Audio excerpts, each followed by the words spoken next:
Marcus Herkenhoff pergunta: quando a ciência foi desviada do seu propósito e levada a ser o instrumento da nova ordem mundial? Eu acredito que isso foi a partir dos anos 60, mas o projeto veio de muito antes. Se você recuar um pouco na história, né, usando sobretudo esta fonte aqui, cadê sobretudo esta fonte, a História Escondida, né? Jerry Docherty e Jim McGregor. Aqui estou usando a tradução francesa, mas existe uma edição americana. Mostra. Não mostrei aqui. Ó.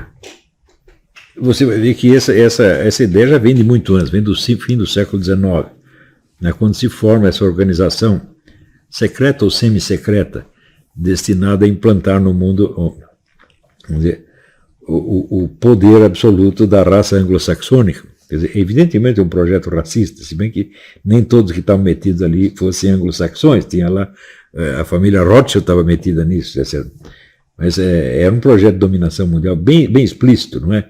Não é uma coisa assim, não é um modo de dizer, não é uma interpretação que a gente está fazendo. Né? A coisa era declarada, né? Só que aos poucos, só aos poucos isso veio aparecer, se tornando objeto de discussão. E a partir dos anos 60, com a difusão das ideias da Escola de Frankfurt, essa operação se torna muito mais fácil, porque você consegue arrebanhar a serviço dela praticamente toda a esquerda mundial. E quando você faz isso, você arrebanha também toda a classe universitária. Então, a partir daí, não tem como você parar a subversão da ciência. Vamos lá, Otávio Zanella. O senhor comentou várias vezes a frase do Guénon: a circulação das ideias obedece a leis universais e precisas. Bom, eu acho que isso aqui é verdade em substância, mas não em todos os casos determinados. E nem não creio que seja possível, em toda a avaliação da circulação das ideias, você reconhecer a atuação dessas mesmas leis, não é certo? Uma coisa que tem que ser levada em conta, evidentemente, são os famosos ciclos planetários. Isso aí não tem como deixar de levar em conta. Mas não quer dizer que seja uma explicação astrológica, né? Então, esse é um assunto que nós podemos abordar num outro curso. Vai dar muito trabalho ainda, tá certo? Eu lembro a vocês, por exemplo, que toda a política petrolífera da Arábia Saudita, que chegou praticamente a governar o mundo usando esse instrumento, né, toda ela foi planejada por um astrólogo. O ministro do petróleo da Arábia Saudita era um astrólogo. O pessoal usa essas coisas, né? Os mesmos que riem disso são os caras que usam. Riem justamente para que menos pessoas se interessem por isso e menos cheguem, né, a descobrir algo a respeito. Você veja inúmeros consultores de investimento nos Estados Unidos que usavam o método astrológico. Houve também consultor meteorológico da estação de rádio, esqueci o nome da estação. Ele fazia todas as previsões dele baseadas em astrologia e assim por diante. Isso é um assunto muito complicado e no qual a quantidade de mentira que circula é absurda, absurda. A maior parte das mentiras são postas em circulação pelos próprios usuários dessa técnica.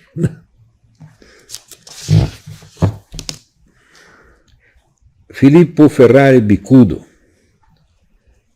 No contexto da estupidificação matemática moderna, qual seria o lugar próprio do estudo do quadrível na formação intelectual do homem maduro? Seria uma coisa importantíssima, porque, veja, a matemática, se ela é separada do seu aspecto simbólico e das suas relações com vamos dizer, a lógica, a dialética, a retórica, perde completamente o sentido. Agora, no tempo que vigorava o ensino do quadrível, as pessoas tinham isso, tinham conhecimento disso de maneira muito clara. Se você olhar para as concepções matemáticas do Mário Ferreira dos Santos, ainda são baseadas nisso. Quer dizer, a matemática para ele não é só um negócio do número abstrato. Quer dizer, o número para ele é um conceito metafísico, tá certo? Não tem como você separar uma coisa do outro. Não é isso? Quer dizer, a matematização da natureza que se operou a partir da Renascença é a de uma matemática já rebaixada de nível.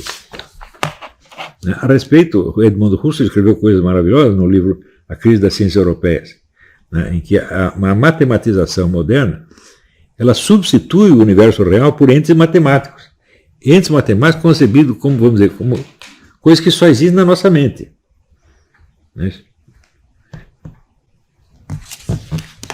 Vamos lá. Marcelo Aziz, o senhor conhece a afirmação de Daniel Stulin que aponta a existência de 6 projetos de poder global? Eu não concordo, é que são apenas 3 e hoje em dia eles já estão mais confusos do que estavam na primeira vez que eu os enunciei, que foi no debate com... Aliás, antes do debate com o Dugin. Por quê? Porque a China penetrou no esquema ocidental. Penetrou e está quase dominando. Então eu já não sei mais se são 3 ou 2. Né? 2. A partir da descoberta de Mauro Branco, podemos considerar que o general Golbery, em razão de seus atos concretos, pode ter sido colaborador de alguma agência de espionagem cubano, tcheco? Com certeza. Com certeza.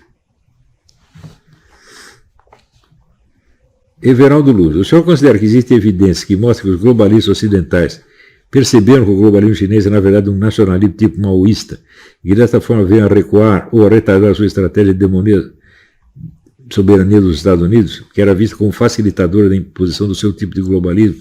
Em outras palavras, eles precisam da soberania americana para impedir o avanço do globalismo chinês e preservar o seu projeto? Não creio que eles pensem assim. Eu acho que eles estão todos trabalhando para a China.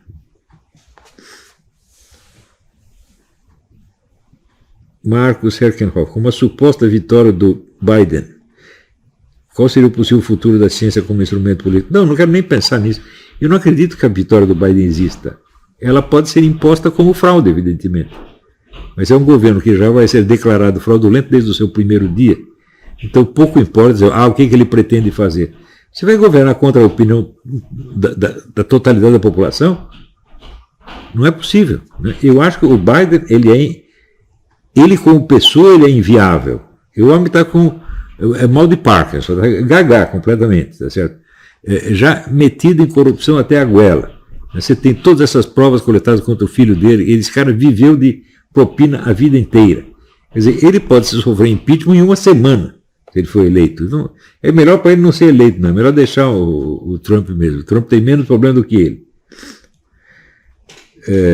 Então esse negócio, vamos ver a política do Biden. Então, olha, o homem não foi eleito, ele não foi nomeado presidente por nenhuma agência oficial.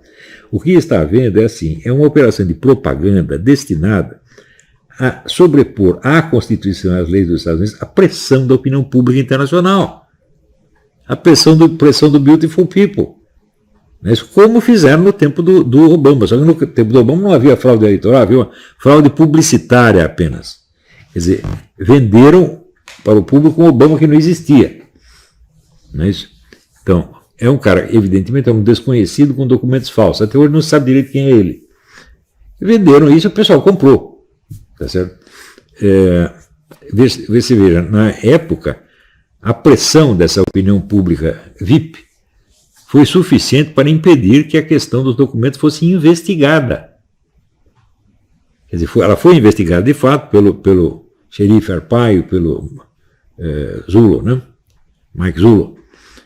A conclusão, eu acho irrefutável. Eu li o relatório, eu vi 3 firmas de investigação disso, 2 americanas e uma italiana, chegaram à conclusão, não, esses documentos são obviamente falsos. Daí entregava isso para ser deputado, senador, ninguém queria mexer. Ficaram todos com medo de mexer, porque vai ser um escândalo. Se a gente descobrir que é falso, né, isso vai desmoralizar o sistema, então vamos deixar assim. É o negócio do filme The Man Who Shot Liberty Valance, né? Se a lenda superou os fatos, então imprima-se a lenda. Foi assim. Mas não era fraude eleitoral desse tipo, era uma fraude publicitária, fraude jornalística apenas. Mas agora não, agora o negócio ficou grave. Né? Você vê como é que você pode entregar a apuração de uma eleição americana para uma firma como o Smart Matic, meu Deus do céu, que é uma firma de origem venezuelana, né? Criada para fazer fraude. Né?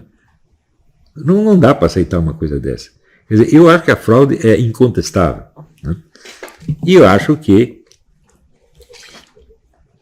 a população americana ainda tem força para impor a sua vontade contra as elites